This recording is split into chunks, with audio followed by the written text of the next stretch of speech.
Everybody, welcome back to this week's Most Elite podcast.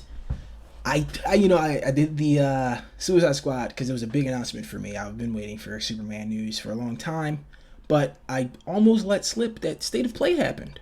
So PlayStation, a while back, they had their very big reveal. They finally revealed the console, the PS5, and that's exciting for a lot of people, myself included. So with that, I did a video for that as well, and I went over the games. One of my famous list videos. I know everybody loves them, so we're doing another one today. They had a state of play. They had a state of play the other day, and they announced some more PS5 games and also some PS4 games. So it's exciting. It's very exciting stuff. So let's kick it off and let's talk about them one by one for what they're worth. Each trailer.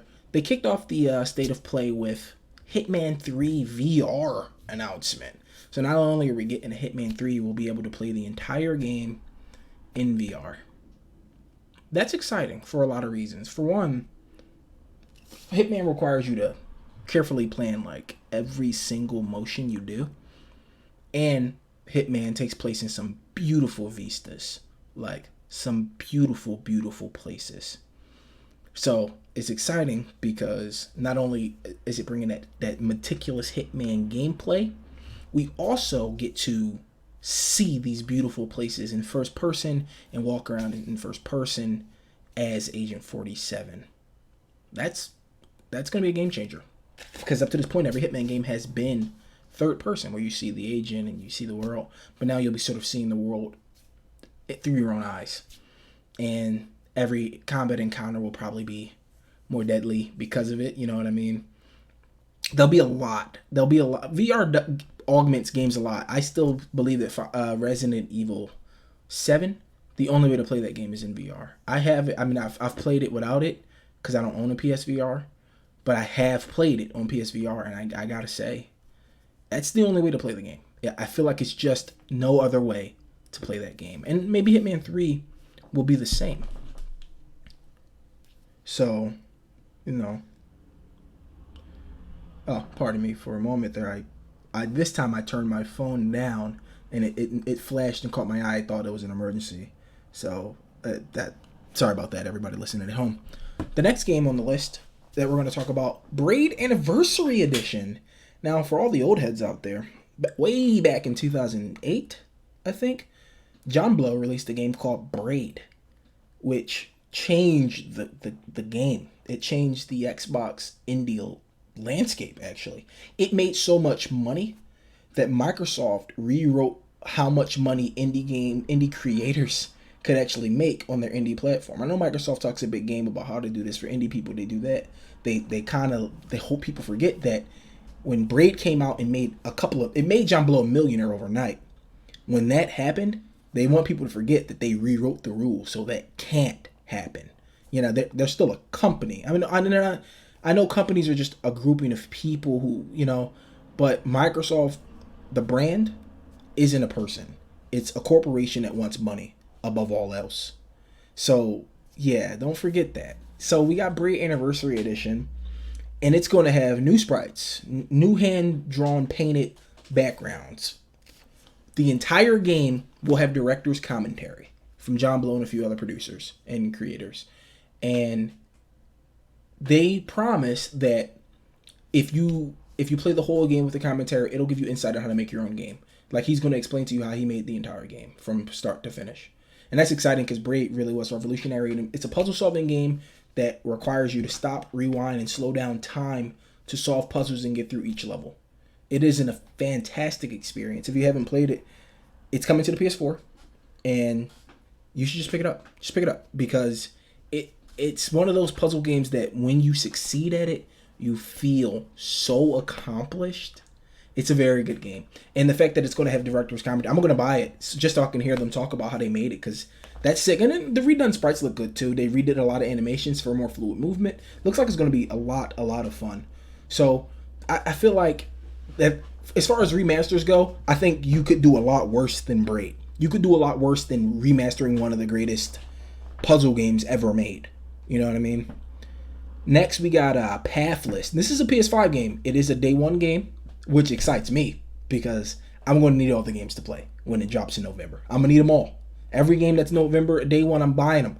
My PlayStation 5 is going to probably cost like 1,500 instead of 500 because I'm going to buy every day one game. I'm buying all of them. We're going to do podcast and let's plays on all of them because that's just where I'm at now. I really got to support this channel more, and I really want others to support it too. I really want to make this a thing. So we're going to do it all. So my PS5 is going to end up costing me a pretty penny. No regrets. I'm going right in, mask on. Full. I want to dress as Hunk from Resident Evil to go pick it up. Nah, I'm going to pre-order and have Sony mail it out to me. I don't care if it's not exactly day one. You know what I mean? Just got to be safe. Everybody stay safe out there. Next on the list. Oh, I'm sorry. Pathless. I went on my tangent. Pathless is a action adventure game that is completely motion based.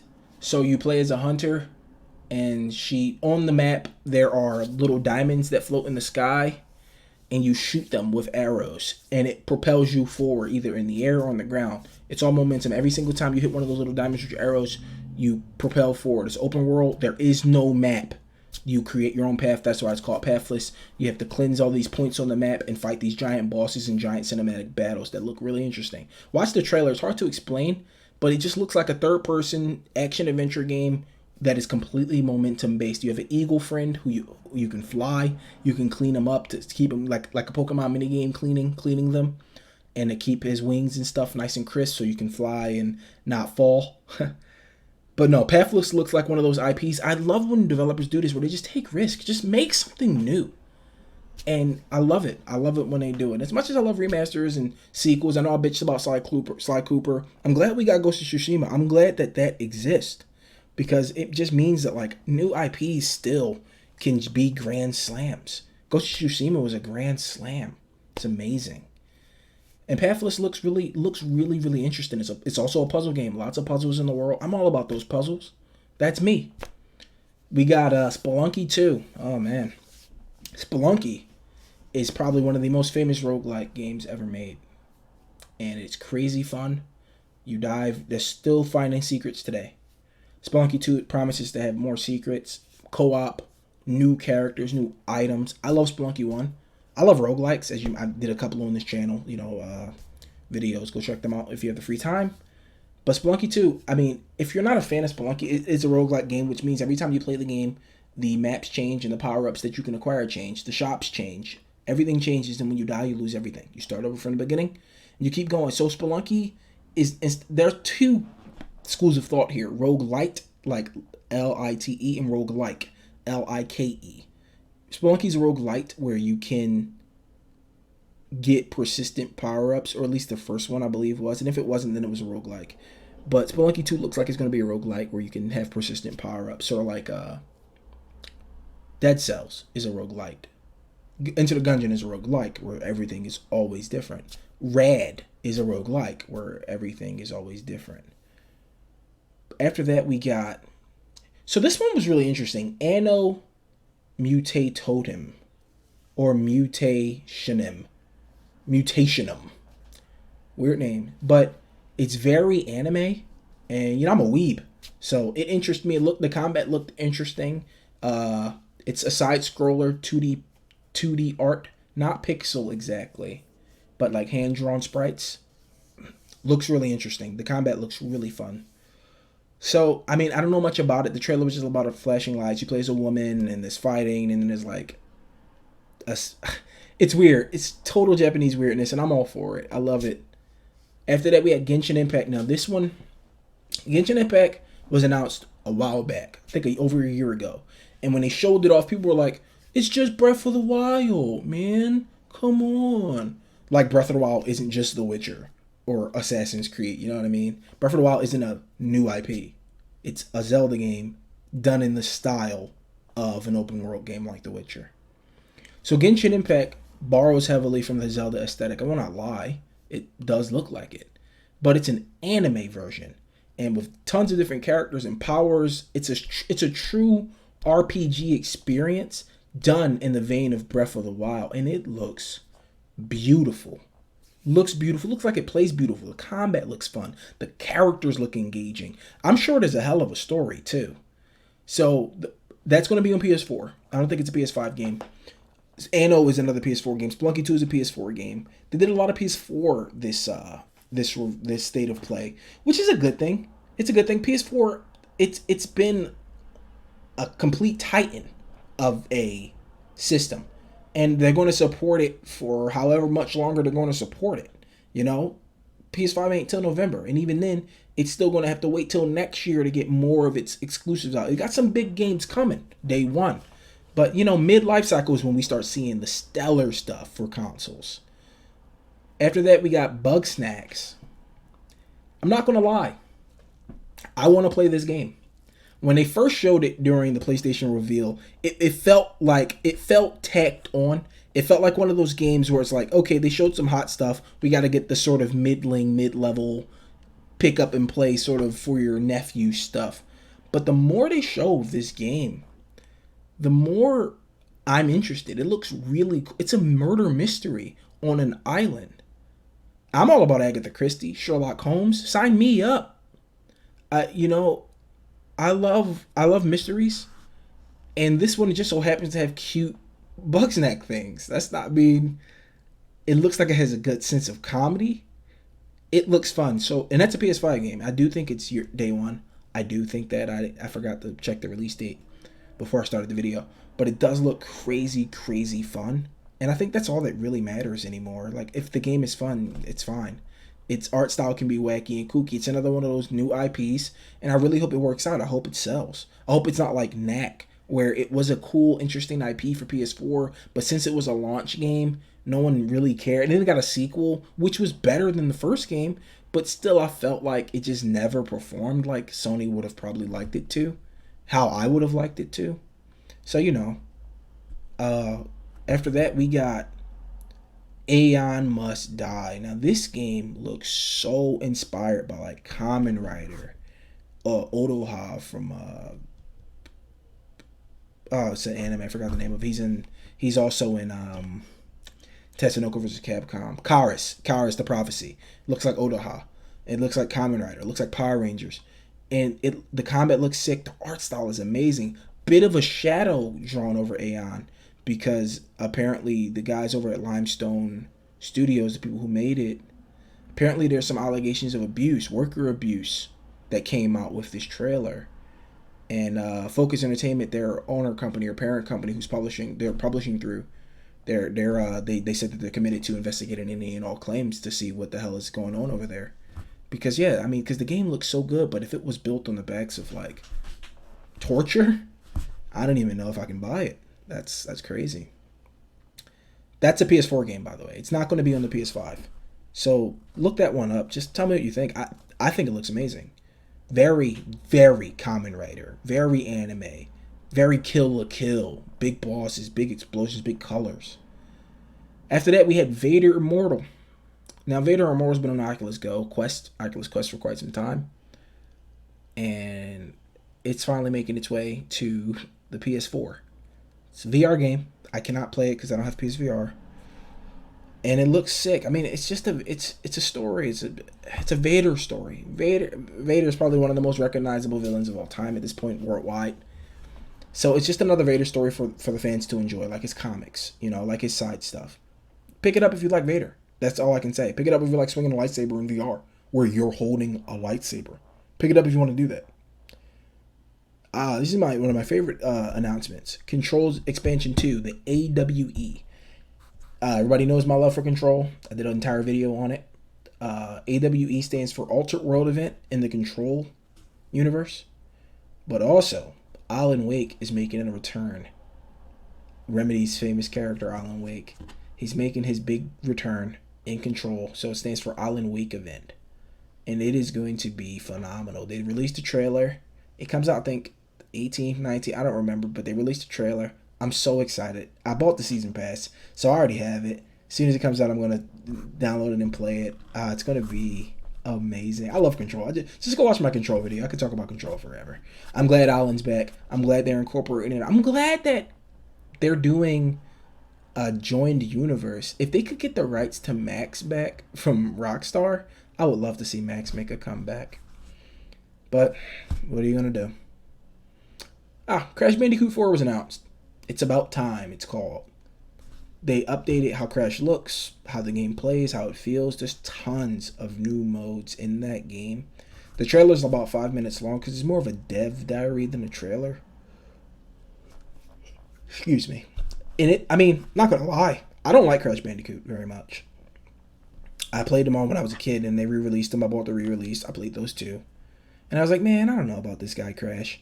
I'm glad that the PlayStation icons still get games, and I think 4 is a step in the right direction for making Crash better. Because it always just felt like, I don't know. It just felt, I can't even put my words to it. It just felt like something they did to have a face for PlayStation. It never felt like inspired like others, I guess. Like Sly Cooper, like that's inspired. Jack and Dexter. But Crash always felt like, oh look, you're Bandicoot. You spin and there's a mask and now you can't be hurt. It never felt, and then it always felt like that to me. I'm sure Crash has a crazy, crazy big fan base. I guess I'm just a weirdo. I never liked them growing up. I played them when I was older, and I appreciate the games more. But I still don't. It doesn't have that soft spot for me. Even though I played that as a kid, I never felt like, oh, I gotta have more Crash, like I do for Jack and Dexter, or I do for Sly Cooper, or Ratchet and Clank. But yeah, Crash. I mean, I'm picking it up because it looks very fun. Oh, they released the trailer for. Next on the list, we got Auto Chess, which is just Battle Chess. They remade Battle Chess and updated its tactics and combat. I mean, I'm buying it. It's a PS4 game. It's Battle Chess. Battle Chess was always cool. Maybe I'm a nerd, but Battle Chess was always cool, man. You see your pieces beat each other up, kill each other. Star Wars had a version of it, getting disintegrated by lasers, cut by lightsabers, the Rancor eating you. It's awesome. Another PS4 game that they released trailer for. State of the Pedestrian. It's called The Pedestrian. And it looks like a puzzle game where you play as, I guess, the little people on symbols and cones, like slippery and wet floor and stuff like that, those little figures falling. You play as those people and you're solving puzzles. Not much to say about this one. I would need to see a little bit more. But it looks like a straightforward puzzle game where you play on a 2D plane, solving the puzzle before you. Next one for PS4, and I do believe PS5 will have an edition. I think it was recorded on a PS5. Hood, Outlaws and Legends. So it takes place in the Robin Hood universe, and I think it's a team-based tactics game. They showed a cinematic trailer, but from the way they were talking and the way they were presenting it, it looks like it's going to be an objective-based team game in the vein of like, not For Honor, but maybe some For Honor vibes. Maybe. We'll have to see more. They only showed a cinematic trailer. They haven't shown gameplay. So we'll see at the next state of play or whenever they decide, the developer decides. After that, we got Tim Tim. It's like the last on the list. Tim Tim is a Pokemon game, basically. You train and build up Pokemon. It came out on Steam in Early Access a while back. And it shot to the top of everyone's list. Everybody was playing it. It was obviously compared to Pokemon, obviously compared to Digimon. Had a game-breaking bug in the middle of it. People were exploiting, so people weren't happy about that. But for the most part, excuse me again, it's a solid experience that every review I read said you should play it. It's finally making its way to the PS5.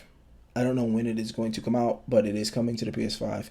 It looks amazing. And last but not least on the list, we got Godfall. And I've been singing this game's praises since December, since they showed it. And the more and more they show, the more and more I'm certain it's going to be a grand slam. It's a looter game like Destiny or Borderlands, except it's all third-person melee combat. It is a looter slasher, and it combines the joy and excitement and serotonin of getting loot to drop with the precise actions of melee combat, meaning you got loot to drop, but you earned it. You didn't get bopped in a sword battle or with a spear against the monster. You beat the people in front of you and earned it all with your hands. So that the more and more they show, it's coming. That's a launch game, so I'm buying it day one. But the more and more they show, the more I am convinced that will be a Grand Slam title.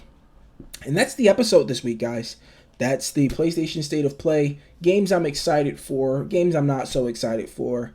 Some this year, some next. But it does look really. The more we see about the PS5 and the more it gets closer to November, the more excited I get. I can't wait. I actually can't wait. It's going to be amazing.